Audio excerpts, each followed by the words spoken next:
श्री राम। आज बात करने जा रही हूँ हाउस न्यूमरोलॉजी के ऊपर, यानी कि आपके घर का नंबर आपके लिए कैसा रहेगा, आपके घर का नंबर आपके लिए लकी है या नहीं। आप ऑलरेडी जिस घर में रह रहे हैं उस घर के नंबर की या उस फ्लैट के नंबर की वाइब्रेशन आपके ऊपर कैसा असर डाल रही है। तो सबसे पहले मैं आपको इस वीडियो में ये बताऊंगी कि हम अपने घर के नंबर का टोटल, वो इम्पोर्टेंट नंबर जिसकी वाइब्रेशन हमारे पूरे घर को इफेक्ट दे रही है, वो कैसे निकालें।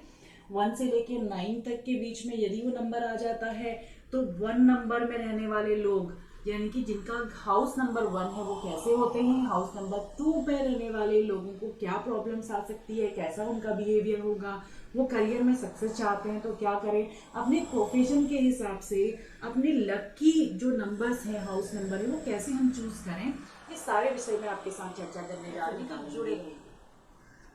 Welcome back. मैं आचार्य अनुप्रिया आप सबका स्वागत करती हूँ आपके अपने चैनल ब्लेस योर सेल्फ में। तो आज मैं आपको बताऊंगी कि आप अपने घर का नंबर कैसे निकालेंगे। तो सबसे पहले आपने क्या करना है, अपने घर के नंबर को अपने नोटपैड पे लिख लीजिए। सपोज एग्जांपल मैं यहाँ पे शेयर कर रही हूँ।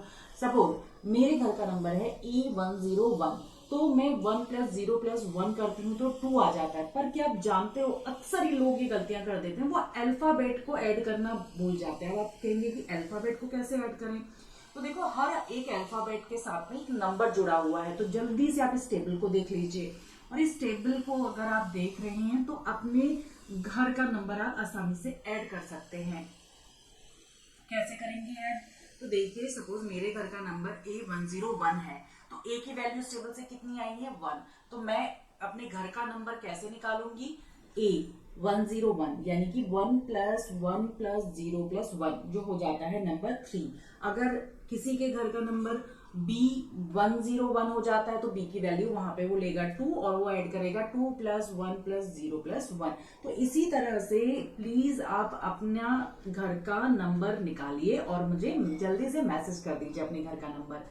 यदि आपके घर का नंबर 1 पे आ जाता है तो आप स्क्रीन को ध्यान से देखिएगा, ये पॉजिटिव ट्रेट्स इन घर में रहने वाले लोगों के साथ में जुड़ जाते हैं। यानी कि लोग कैसे होते हैं, बहुत ही ज्यादा इंडिपेंडेंट होते हैं, कॉन्फिडेंट होते हैं, डिसीजन मेकिंग की इनकी कैपेबिलिटी अच्छी होती है, असर्टिव नेचर के होते हैं, बहुत ही ज़्यादा एक्साइटमेंट इनमें होता है। आगे जाके ये लोग काम करने के लिए बहुत ही ज़्यादा प्रोएक्टिव होते हैं, चेयरफुल होते हैं, करेजियस होते हैं, मस्कुलर एनर्जी इनमें भरी होती है, ऑप्टिमिस्टिक होते हैं, एग्रेसिव होते हैं, थोड़े बहुत डोमिनेट किस्म के भी होते हैं।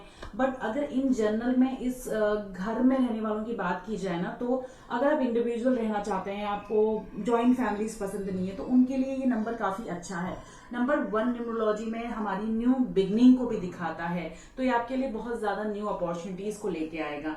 अब कौन से प्रोफेशन के हिसाब से हम नंबर चूज करें, तो देखो नंबर 1 का जो घर है उस पे कोई भी सीईओ रह रहा है, कोई एमडी डायरेक्टर, यानी कि आप किसी लीडरशिप के रोल में हैं, या आपके खुद का बिजनेस है उसमें आप ग्रोथ चाहते हैं, या आप किसी प्लानिंग फील्ड से जुड़े हुए हैं, एडमिनिस्ट्रेशन से जुड़े हुए हैं, या गवर्नमेंट से आपका जो मिलना है बहुत ज्यादा रहता है, गवर्नमेंट के किसी दफ्तर में आप काम करते हैं, तो उन लोगों के लिए नंबर 1 का घर बहुत ज्यादा अच्छा रहता है।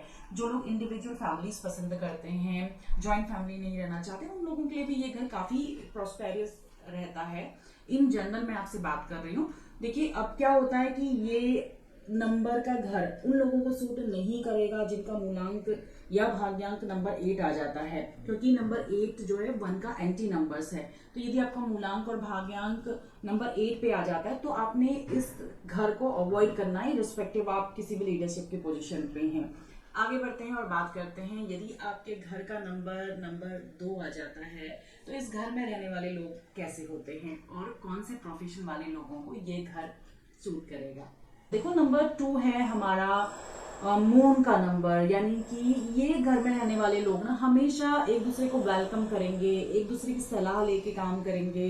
जो लोग अक्सर जॉइंट फैमिली में रहना पसंद करते हैं या चाहते हैं कि उनके पास में उनके पेरेंट्स भी रहें और उनके कोई रिलेटिव्स भी रहें, उनका भी मोस्ट वेलकम करने वाले cheerful ये लोग आपको दिखेंगे। बहुत नर्चरिंग तरह के लोग होते हैं, पेशेंस इन घर में रहने वाले लोगों के साथ में आप देखेंगे कि पेशेंस भी इनका काफ़ी अच्छा है।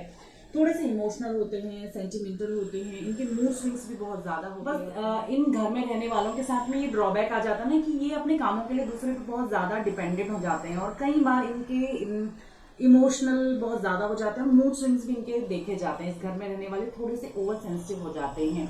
यदि आप ऐसी लाइफ पसंद करते हैं जहां आप चाहें कि इंडिविजुअल रहें, कोई आपकी प्राइवेसी को तंग ना करे, तो ये घर आपके लिए सुटेबल नहीं है। अब बात करेंगे कि नंबर 2 जो है वो घर किन प्रोफेशन वालों को लेना चाहिए। आप कोई कंसल्टेंसी ऑपरेट करते हैं, सर्विस प्रोवाइडर हैं, हॉस्पिटैलिटी की सर्विस है आपकी, आप डॉक्टर हैं, आप नर्स हैं, आप किसी तरह से मेडिसिन के बिजनेस से जुड़े हुए हैं, मिल्क रिलेटेड बिजनेस से आप जुड़े हुए हैं, तो आपको नंबर 2 का जो घर है वो बहुत ज्यादा प्रोस्पेरिटी देगा, आपके बिजनेस में सफलता का कारण बनेगा।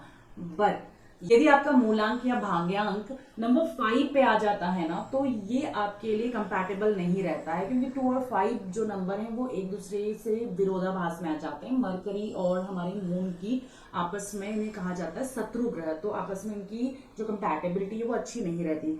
तो नंबर 2 का घर उन लोगों को नहीं लेना चाहिए जिनका मूलांक या भाग्यांक नंबर 5 पे आ जाता है। आगे बढ़ते हैं और बात करते हैं हमारे अगले नंबर के बारे में, वो है हमारा नंबर 3। तो जिन लोगों का भी घर का टोटल नंबर 3 पे आया हुआ है